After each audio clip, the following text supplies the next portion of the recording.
Olá você telespectadora, olá você telespectador da TV Cultura Litoral. A partir de agora você acompanha a edição desta quinta-feira do Opinião 2.0, quinta-feira, 4 de agosto de 2022. Vamos comentar, analisar as notícias com você nesta quinta-feira, o advogado e jornalista Marcelo Pavão e o também advogado Antônio Melo. Pavão, a primeira notícia é, a gente não pode dizer que tenha começado com o pé direito, a Sansetur, Santa Cecília Turismo, nova concessionária do transporte coletivo de São Vicente. Nos 3 primeiros dias, 4 ônibus quebraram, e um ônibus que quebra em operação é sempre um transtorno, os passageiros têm que esperar outro carro, ficam ali do lado do ônibus, muitas vezes assim, até atrapalhando o trânsito. Não foi uma estreia auspiciosa não, né, Pavão? Bom dia, Paulo, bom dia, Antônio, bom dia a todos. Paulo, é aquela tal história, contrato emergencial já é sinal de, sabe, já tem que apertar o botão amarelo, porque algo já não está legal quando uma prefeitura, um governo do estado ou a União fazem um contrato emergencial. Ainda mais quando é um problema crônico, né, como esse de São Vicente, que é do transporte coletivo. O vicentino nunca saiu privilegiado por governo algum em relação ao transporte público. É sempre um puxadinho. Libera a van, libera a Kombi, libera transporte particular, caça o contrato, vamos tirar, aí faz o contrato emergencial, primeiro dia, 3 ônibus são quebrados, e aí aparece o prefeito. Não tem que aparecer o prefeito dizendo que 2 minutos depois está no lugar, não tem nada. Existe um gerente de contratos, existe um secretário, as coisas têm que ser melhor feitas. Será que essa empresa tem condição de atender o município? O próprio prefeito, Caio Amado, deu uma declaração de que no contrato há previsão de troca. Quanto tempo se deu essa troca? Isso que tem que ser visto. Por outro lado, a empresa anterior, qual era a incidência dos ônibus que quebravam? Essas estatísticas a população tem que ter acesso. As pessoas têm que ter essa informação, porque o serviço público ele tem que ser de qualidade. Eu não vejo, pelo menos se alguém puder, mande aqui para a TV algum recorte, alguma reportagem, assim, empresa faz desconto, trabalha, faz um favor à municipalidade. É todo mundo ganhando, preço de mercado, à custa do trabalhador, dos impostos. Isso tem que voltar para o trabalhador, tem que voltar para o munícipe. E é isso que tem que ser feito pelos gestores. Não é para ter carguinho em prefeitura e fingir que funciona e o prefeito chegar lá e falar, eu vou resolver. As coisas têm que funcionar. A gente tem que dar um basta no Brasil e que se comece por São Vicente, as coisas precisam funcionar porque são remuneradas. Então, punições, agilidade, tem que ter coordenação de contratos, Paulo, para a coisa funcionar efetivamente. Do jeito que está tudo frouxo e aí é sempre um grande desculpa, né, Paulo? Antônio, ainda tem um outro detalhe aí. Boa tarde, primeiro, bem-vindo à Opinião. Tem um outro detalhe que precisa da atenção urgente do prefeito Caio Amado. O que aconteceu? Entrou a Sansetur, né, dia 1º, e o Vale Transporte anterior tem validade até dia 21 de agosto. Só que anteriormente, nos meses anteriores, nas semanas anteriores, tinha muito pouco ônibus circulando em São Vicente. 12 ônibus, tinha greve, tinha ônibus quebrado, teve uma série de problemas que motivaram o cancelamento do contrato. Então, as pessoas tiveram o Vale Transporte descontado do salário, os funcionários de São Vicente, de outras empresas, da prefeitura e também de outras empresas, não puderam usar esse vale e agora não vão ter tempo de usar até o dia 21. Então, eles precisam ser ressarcidos disso também, né? Não tenho dúvida, Paulo. Boa tarde. Primeiro, boa tarde por estar aqui, é um prazer, ao lado do Pavão, que sintetizou bem a questão, sobretudo quando envolve contratos emergenciais, né? Você não pode, sobre um verniz de uma emergência, solapar certos princípios condicionais. E essa questão do Vale Transporte, eu acho que é muito clara. Por quê? Porque a lei veda o enriquecimento sem causa. E a partir do momento que alguém não usou e há um benefício para um terceiro, seja quem for que se beneficiou, tem que ressarcir.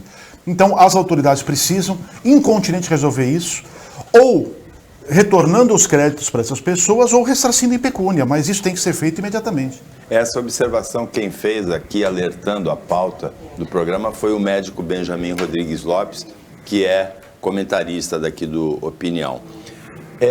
Uma outra questão que virou, mexeu, incomoda a Baixada Santista é a geometria da Via Anchieta. Ontem, às 1h20 da tarde, uma carreta com 47 toneladas de soja, 47 mil quilos de soja, tombou e a soja se esparramou na Anchieta.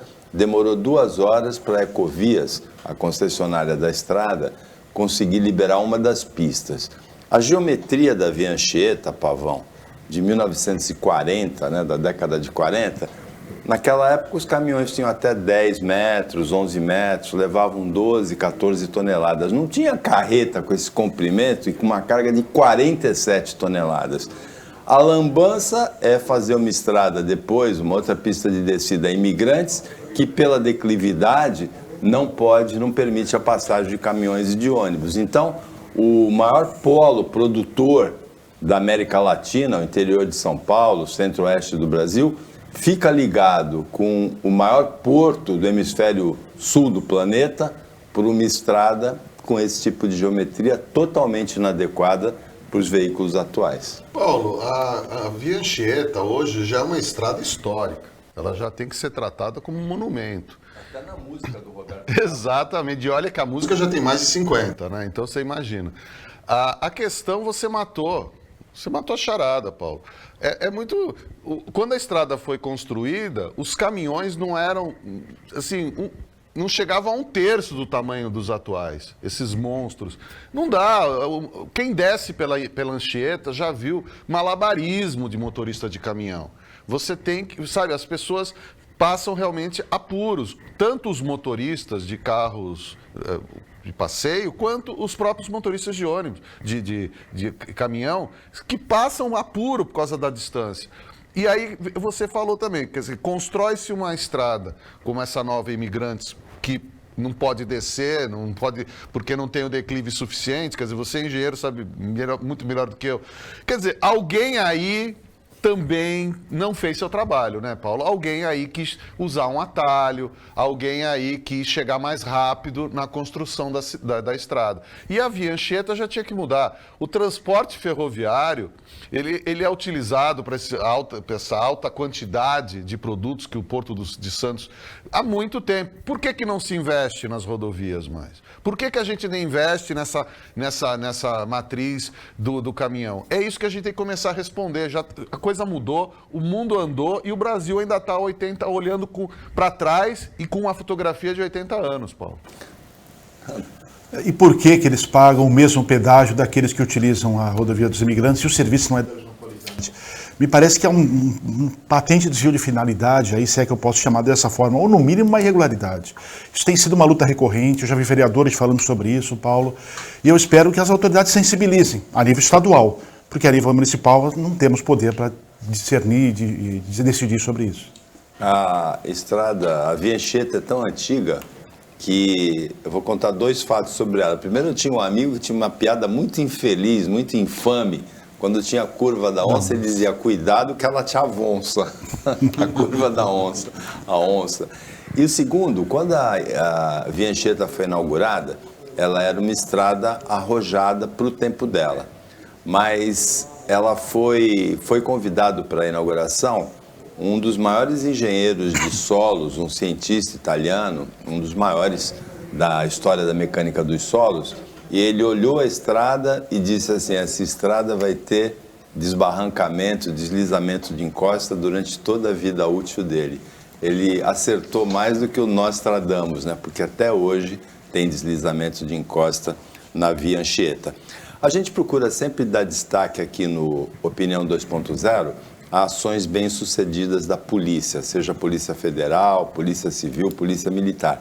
E a Polícia Militar, na madrugada de terça-feira, deu uma bola dentro em Santos, prendeu 2 criminosos foragidos de São Bernardo do Campo, que tentaram assaltar um caminhão, uma van de entrega. A van passou em alta velocidade por uma viatura da PM, a PM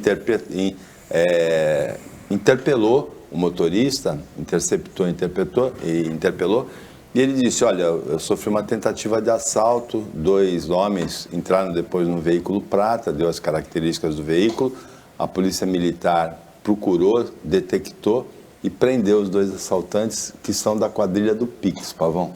Então, eles são especializados em sequestrar pessoas e fazer extorsão. Então, mais uma vez, concordo plenamente com o que você falou em relação da gente dar os parabéns para a nossa polícia, e no caso a Polícia Militar, que foi diligente e fez seu trabalho.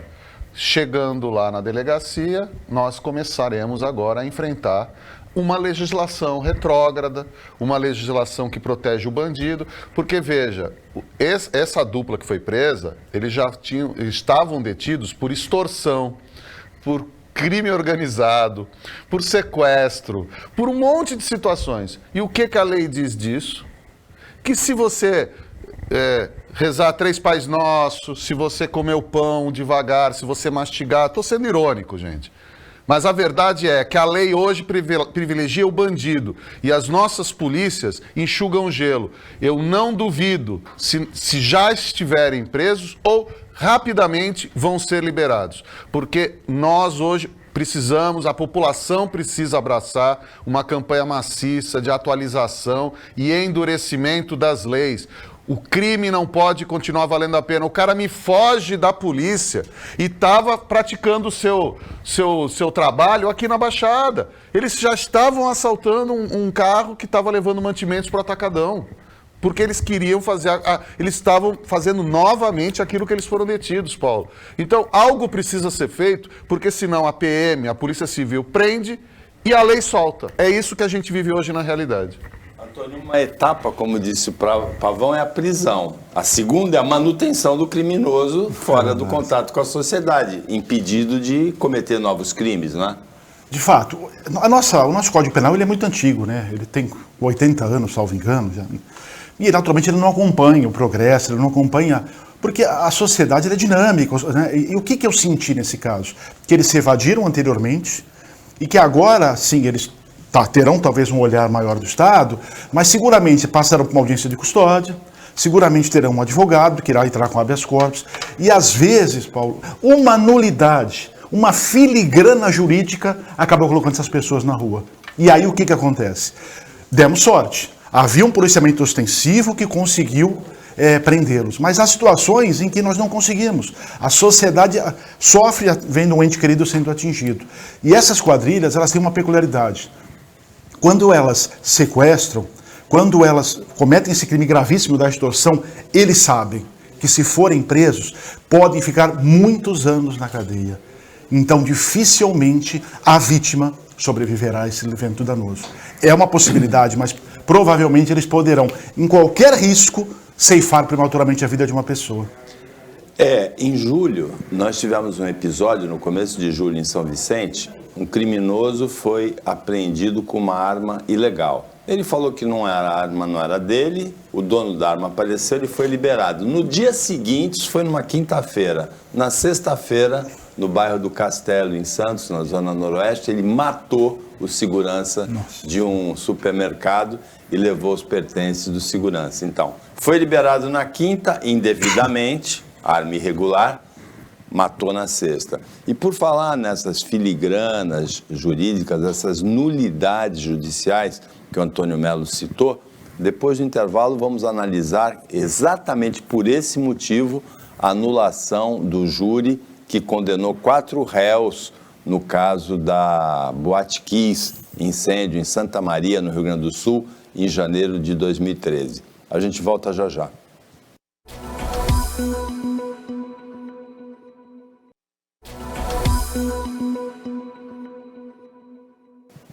Voltando com a Opinião 2.0, nesta quinta-feira estão analisando, comentando as notícias com você, 2 advogados, o Antônio Melo e Marcelo Pavão. Marcelo Pavão também é jornalista. O Antônio Melo falou em nulidades processuais, em filigranas jurídicas no bloco anterior, e a defesa dos réus daquele caso da Boate Santa Maria de 2013 alegou 19 nulidades processuais e o júri que condenou 4 réus foi anulado ontem pelo Tribunal de Justiça do Rio Grande do Sul. São nulidades, assim como o juiz ter conversado com os jurados sem a presença do representante do Ministério Público e dos advogados de defesa, ter feito 3 sorteios, em vez de fazer um sorteio só de jurados. Agora, o Pavão tocou num ponto que não é uma nulidade alegada, mas que a defesa também alegou, que não deveria ser júri porque não havia dolo, não houve a intenção de matar, é mais a negligência, a imprudência, não é, Melo? De fato, júri são crimes dolosos contra a vida. Qualquer outro crime, ele foge dessa competência, só que muitas das vezes o clamor popular, ele acaba contaminando o tirocínio do promotor. E o juiz, nesse caso, eu não tenho dúvida que ele foi muito pressionado, porque havia uma sensação de impunidade, havia uma cobrança dos familiares. Agora, nós sabemos, Paulo, que fatos como esse não são novidade. Eu acho que nós já devíamos ter, ao longo dos anos, uma legislação que prevê situações como essa. Porque se de fato houve nulidades, elas têm que ser reconhecidas, inclusive de ofício. Só que o relator, dos 3 desembargadores que julgaram, o relator foi favorável à manutenção da decisão do júri. Aí o segundo abriu a divergência, o terceiro... O relator não aceitou as nulidades, né? Agora, se são nulidades e são processuais, elas deveriam ser alegadas na primeira oportunidade e foram. O tribunal, para ele fugir de uma nulidade processual, ele tem que alegar o quê? Que não houve prejuízo. E não tem como. Se ele foi condenado, o prejuízo é manifesto. Agora, o Pavão toca na sensação de impunidade que essa decisão traz à sociedade. Ele falou implicitamente isso aqui comigo em off. E, de fato, isso traz. Saí de casa, minha mãe foi me visitar. Sabe o que ela falou hoje? Filho, eles foram inocentados. Falei, não, mãe. Ele volta o processo ao status quo, eles vão ser... Mas a sociedade como um todo, acho que foram absolvidos. E não foram. Isso tem que ser esclarecido. E a sensação é essa mesmo. Pavão, o advogado criminalista, muitas vezes, ele nem se preocupa muito com a defesa durante o júri ou durante o processo. Porque ele se preocupa com a nulidade. Em observar nulidades que vão anular aquela condenação. É o caso da condenação do coronel Biratã no Carandiru, né? Foi exatamente isso.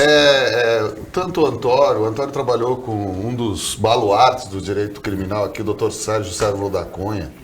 Eu trabalhei com o José Gomes da Silva, que em outra época também foi. Nós falamos agora do Carandiru, que é o Vicente Cassione, o advogado do coronel Biratã. E mais uma vez, por que eu cito essas pessoas, esses ícones? Porque o doutor Gomes, José Gomes da Silva, ele me falava, eu fui estagiário dele, ele falava para mim, advogado criminalista é o que conhece as nulidades. Se o advogado conhece as nulidades, ele vai atingir seu objetivo, porque o objetivo não é inocentar. Se acontece inocentar, tudo bem, mas normalmente existe um grau ali de responsabilidade e é isso que vai se quantificar.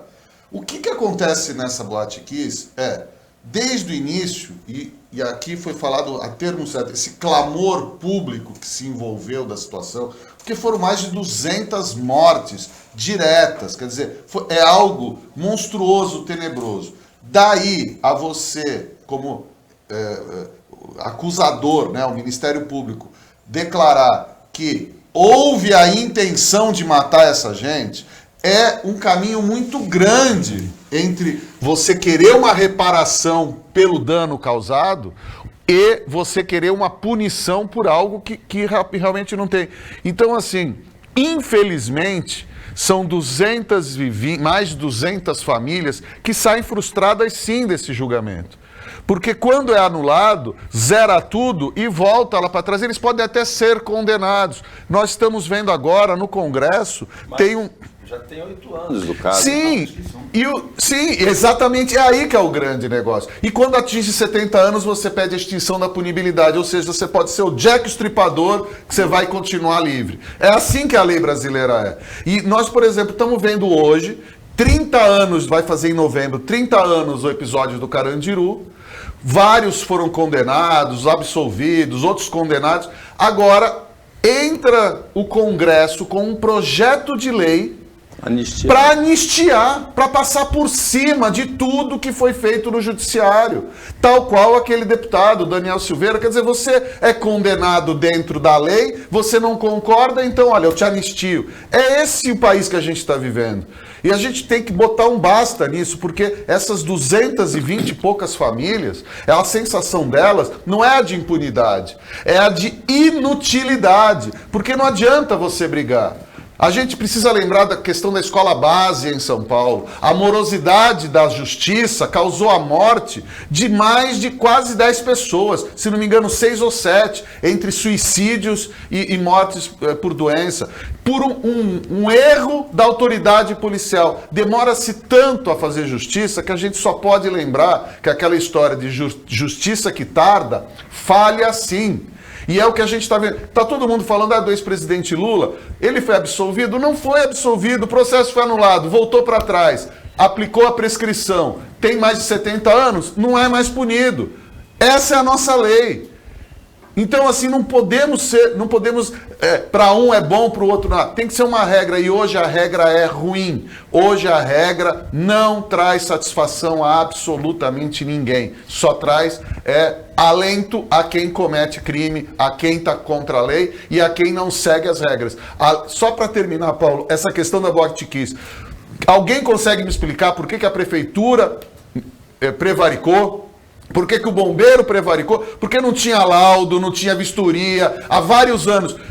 Todos foram excluídos do processo. Não são mais culpados permitirem que o negócio fique funcionando, como aqui a Boate Baccará, que o menino foi espancado e morto na porta. Aí o pessoal fugiu, o cara foi assassinado e até hoje nada aconteceu. E o que aconteceu com o rapaz? Morto. É isso que a gente tem hoje. Sensação de impunidade, sensação de fraqueza, sensação clara de injustiça.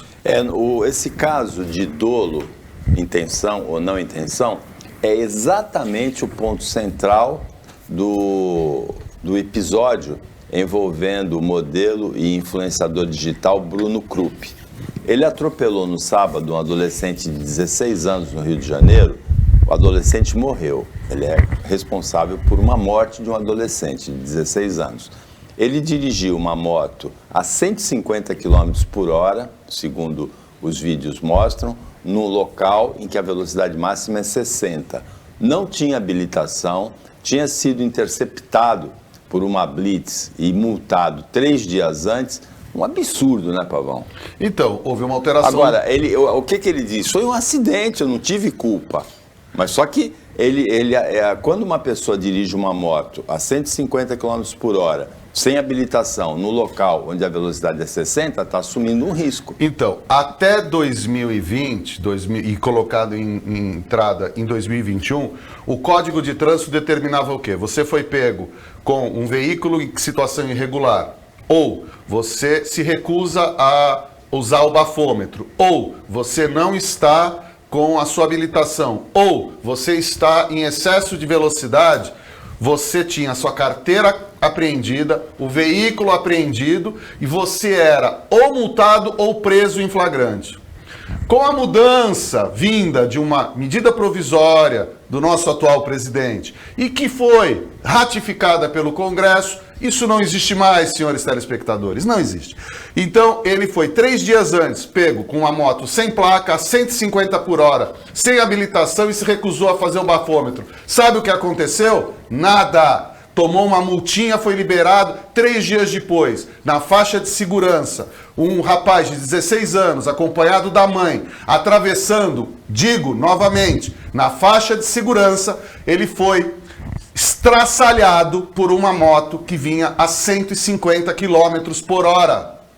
E agora, esse condutor está falando, eu não tive a intenção de matar. Quem que está errado? Quem afrouxou a lei ou quem faz com que a lei não seja cumprida? Porque hoje os policiais não podem fazer mais nada. É como lá na Amazônia, se você pega garimpo, você não pode mais destruir máquina de garimpeiro ou de traficante, você não pode mais destruir. Você tem que encher o tanque e falar, viaje bem, bom retorno para você. É essa a realidade que a gente só está falando de afrouxamento da lei em benefício de bandidos, de marginais, infratores, pessoas que não respeitam ninguém. Nós que cumprimos a lei, temos que ficar caladinhos com essa situação? Me parece que não.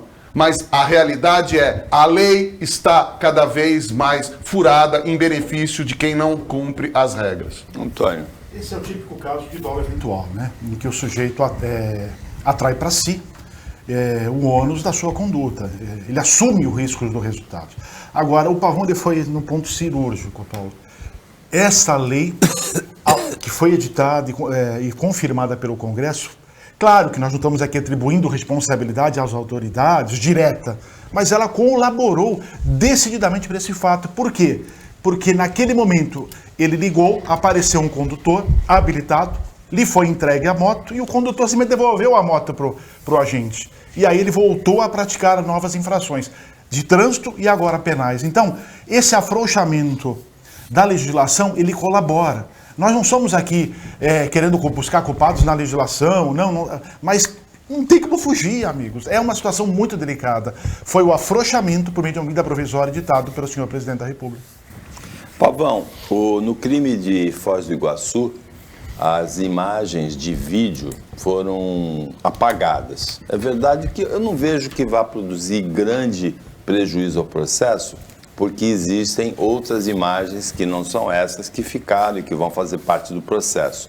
Mas, de qualquer maneira, é uma tentativa, parece clara, de apagar provas e prejudicar o julgamento depois do policial federal que assassinou o guarda municipal numa festa lá por motivo político. Isso é tipificado como crime de obstrução da justiça. Claro, né? Com certeza. Só que vai culpar quem?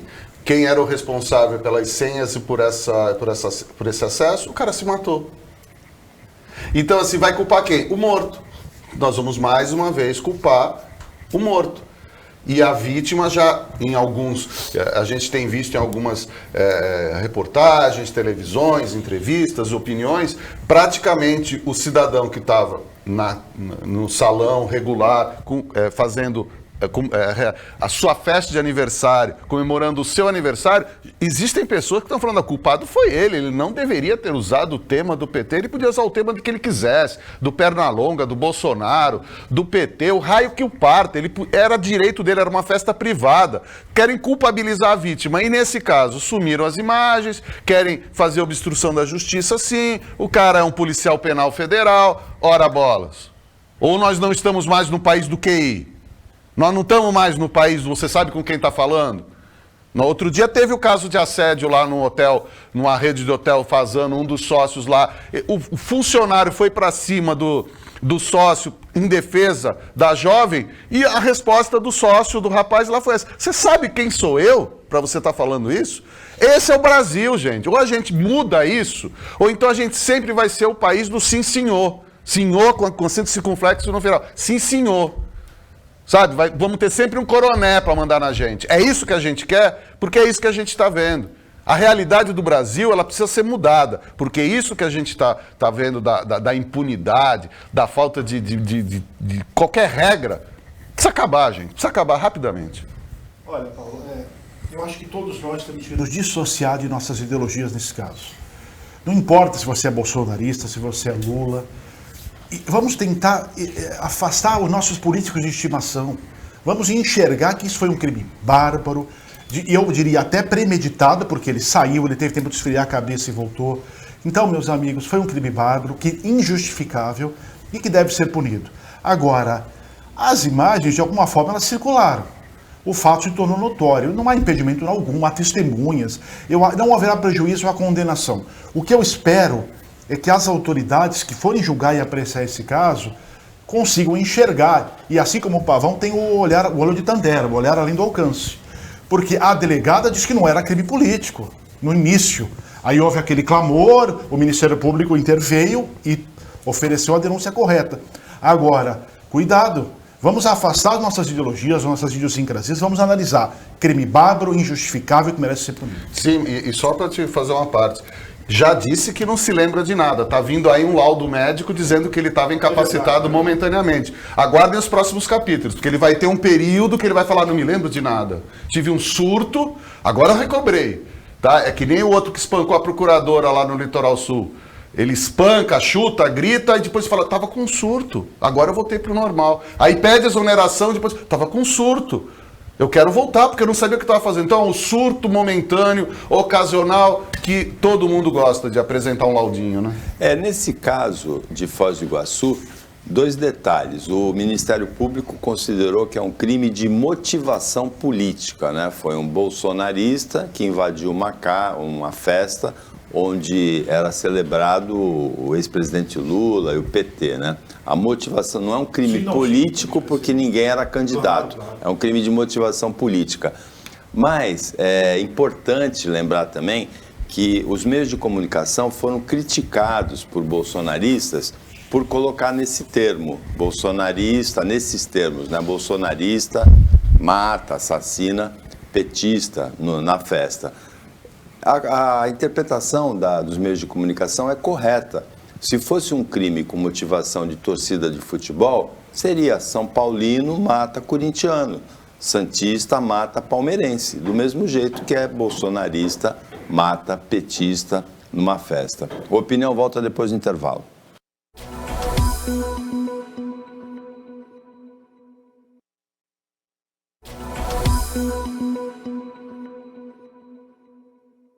Voltando com a Opinião 2.0, nesta quinta-feira, quem analisa as notícias com você é o Marcelo Pavão e o Antônio Melo. E uma dessas notícias é bastante assustadora para todo mundo, né?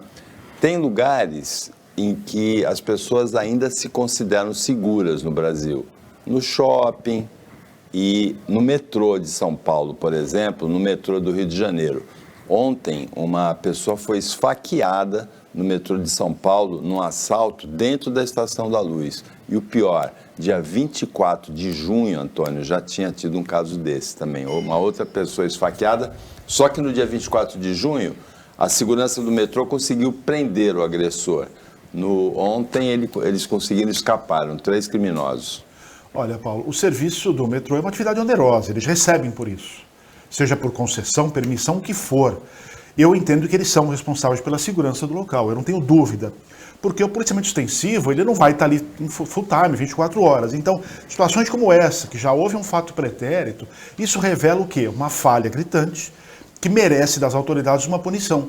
Eu acho que o Ministério Público pode instruir uma ação civil pública ou mesmo ajuizar um inquérito civil, porque ele tem que apurar. É o segundo fato, dessa vez muito grave.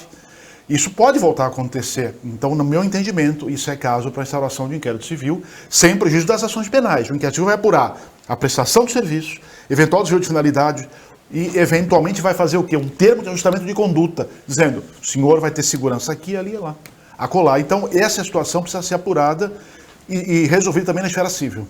Agora, a sensação de segurança do usuário do metrô, do cliente de um shopping, também é pela dificuldade que o criminoso tem de fugir, porque são locais fechados, né? Exatamente.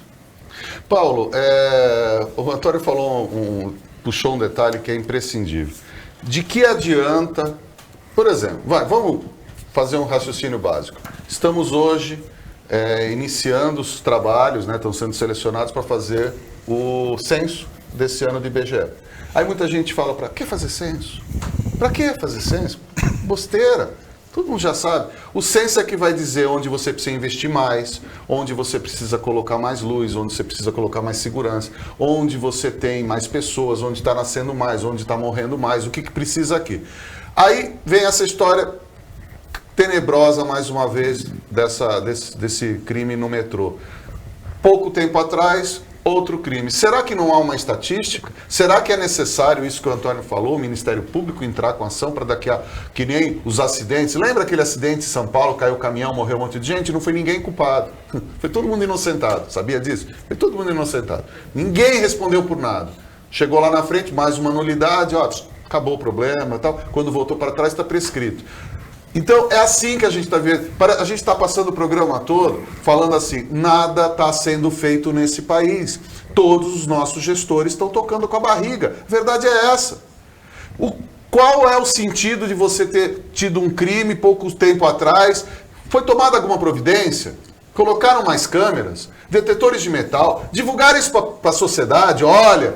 tendo em vista isso e aquilo, mais câmeras estão sendo colocadas, mais segurança está sendo alocados, mais isso, mais aquilo. Não se fala.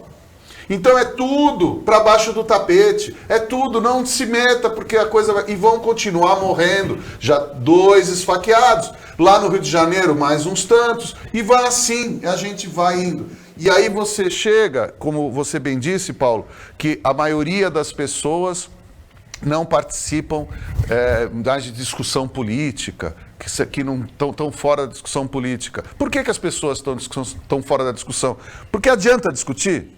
Adianta ficar. As autoridades têm que agir. Elas estão lá porque nós não soubemos votar em pessoas capazes de nos dar essa segurança. A verdade é essa. A gente precisa escolher melhor a quem nós vamos outorgar a representação desses setores. Porque hoje, no metrô, a gente está falando, era melhor ter segurança. O que a gente tem hoje? Insegurança total. Hoje ninguém pode sair. Por quê? Porque as autoridades não tomam posição. E por quê? Porque nós não sabemos colocar autoridades competentes no local. Vamos aprender a assumir a nossa responsabilidade. E vamos começar a gritar. A gente precisa de proteção sistemática, a gente precisa se sentir protegido. E não é colocando grade, carro blindado, saindo sem joia, saindo sem camisa, saindo sem óculos, sabe? Fugindo da realidade, porque nós hoje somos os presos e os bandidos estão mandando em tudo. A gente passou praticamente o programa todo reclamando da lei, reclamando das autoridades. Tem algumas coisas sendo feitas de bom. Pavão, ontem a Câmara Federal aprovou uma lei que extingue a saidinha temporária de presos, que é uma reclamação praticamente unânime da população, né? Tem o caso da pessoa que sai na saidinha, comete assalto, mata outra pessoa. Tem criminosos como aquela Suzane von Richthofen, que participou da morte dos pais, e tem a saidinha no Dia das Mães. Ninguém aprova essa saidinha. E ontem a Câmara aprovou uma lei que extingue a saidinha. Tem que ser aprovado isso, tem que ser sancionado o mais rápido possível e, principalmente, as autoridades penais do Brasil precisam começar a estudar como retomar o controle dos presídios, porque os presídios hoje no Brasil são controlados pelas facções criminosas. As autoridades constituídas não controlam os presídios. Então a gente vai, com o fim da saidinha, espero que isso seja sancionado, a gente espera que pelo menos fiquem mais tempo lá, porque ressocializar, a prisão não ressocializa. É uma verdadeira universidade do crime que a gente finge que não está ocorrendo. Eu acho que o ponto é esse mesmo. Se nós tivéssemos uma mínima incerteza de que ele sairia em melhores condições, que ele foi ressocializado, mas a gente sabe que não. Muito se fala que a prisão, ela se recrudesce ainda mais. O cara entra pós-graduado, ele sai doutorando. Exato. Então, sobre esse aspecto, sobre as estatísticas dos crimes que eles cometem, eu acho que essa lei é alvissareira. Agora, uma outra lei que também pode beneficiar muita gente, mas é polêmica, é a que extingue o rol taxativo da Agência Nacional de Saúde, extingue a obrigatoriedade dos planos, a não obrigatoriedade dos planos darem tratamento para doenças, males que não estão nesse rol. Só aí, Pavão, a questão da mensalidade do plano de saúde é uma questão atuarial, o valor dessa mensalidade é atuarial. Quanto mais gasto o plano de saúde tiver, porque não é beneficência, né? O plano de saúde é empresarial, com exceção da Unimed, que é uma cooperativa de médicos, os outros são empresariais. Se aumentar o custo, vai aumentar a mensalidade. E esse rol taxativo é realmente absurdo. A pessoa tem uma doença, tem que ter tratamento para aquela doença se ela paga o plano, mas que vai ficar mais caro também vai, né? Então, Paulo... É uma questão delicada. Totalmente delicada. Essa lei, assim, espero que o senhor presidente sancione num primeiro momento o fim desse rol taxativo, porque isso é imprescindível. E talvez, Paulo, concordando com assim, vai ter que ficar mais caro, vai ficar mais difícil, quem sabe, em vez da gente parar de ficar pedindo para plano de saúde não aumentar, a gente começar a cobrar hospitais públicos de qualidade. Quem sabe, em vez da gente ficar dando dinheiro para empresário da saúde, né? E temos deputados, inclusive donos de corporações de saúde, Não seria melhor termos um hospital público, uma universidade pública, sabe? Setores públicos de qualidade, de excelência, como nós já temos, o Hospital das Clínicas em São Paulo. É só conversar com qualquer médico. Hospital Universitário de São José do Rio Preto. São José do Rio Preto, Hospital das Clínicas de São Paulo, pergunta para qualquer médico. Você ficou doente, você quer ir para onde? Hospital das Clínicas. Porque é de excelência e é público. A gente precisa lutar por excelência no tratamento da população. A gente precisa ter acesso a esse tratamento por excelência e não ficar pleiteando aumento menor. Então, assim, com todo respeito às pessoas dos planos de saúde, eu acho que a gente tem que virar a chave. Nós temos que começar a pleitear hospitais públicos e parar de dar dinheiro para empresário da saúde. Olha, Paulo, eu vou me permitir uma pequena digressão histórica aqui. Nós tínhamos uma jurisprudência totalmente consolidada no âmbito dos tribunais, até que sobreveio uma resolução da ANS. A ANS, nós sabemos que ela foi criada para regulamentar, mas na verdade ela se tornou um longa-manos das operadoras. Infelizmente é uma realidade. A ANS, de repente, do dia para a noite, como se fosse um legislador, ela disse: o rol é taxativo. E nós tínhamos uma jurisprudência consolidada. O que fez o STJ? Ciente dessa nova decisão, uma das turmas disse o seguinte: opa, isso vai impactar. Marcou um julgamento e do dia para a noite disse: o rol é taxativo com modulações. E aí, o STJ, o Superior Tribunal de Justiça, meio que foi Pôncio Pilatos, lavou as mãos. Lavou as mãos. E aí o que acontece? Há juízes e desembargadores que se mantêm firmes. Aquela decisão do STJ não tem efeito erga omnes, não tem efeito vinculante. Ela se resume àquele processo. Mas é um precedente. E aí o que acontece? Nós sabemos que resolução não pode criar nem extinguir direitos. Só que o STJ entendeu que ela tem poder normativo. Só uma lei. E com essa lei, isso vai ser um bálsamo na vida das pessoas. Por quê? Porque a resolução da ANS, ela é mudada de 2 em 2 anos aproximadamente. Ela não acompanha a ciência. Dolosamente também. Não só porque é impossível acompanhar, mas porque não há vontade. Então, os tratamentos modernos vão surgindo. E como não há nenhum tipo de resolução nesse sentido, as operadoras negam a cobertura. E a pessoa morre prematuramente, mesmo sabedora de que havia um tratamento que poderia o quê? Mantê-la viva. Então, é uma questão, claro, o Paulo foi muito bem, envolve um cálculo do equilíbrio econômico-financeiro do contrato. Só que eu tive 2 processos em que elas ficaram de juntar esse cálculo, provando que elas não tinham como manter o plano e não vieram aos autos. Ou seja, o plano era rígido, o que ele queria era diminuir custos. Exato. Com isso, chegamos ao final do Opinião 2.0 desta quinta-feira. Vamos agradecer a participação do Antônio Melo e do Marcelo Pavão como comentaristas, o trabalho da equipe técnica e de jornalismo do Sistema Costa Norte, e vamos agradecer principalmente a você que acompanhou a gente em mais essa edição. Até amanhã, nesse mesmo horário de 15 para 1, na hora do almoço, um pouco depois da meia-noite, na reapresentação, e uma ótima quinta-feira para você que você merece.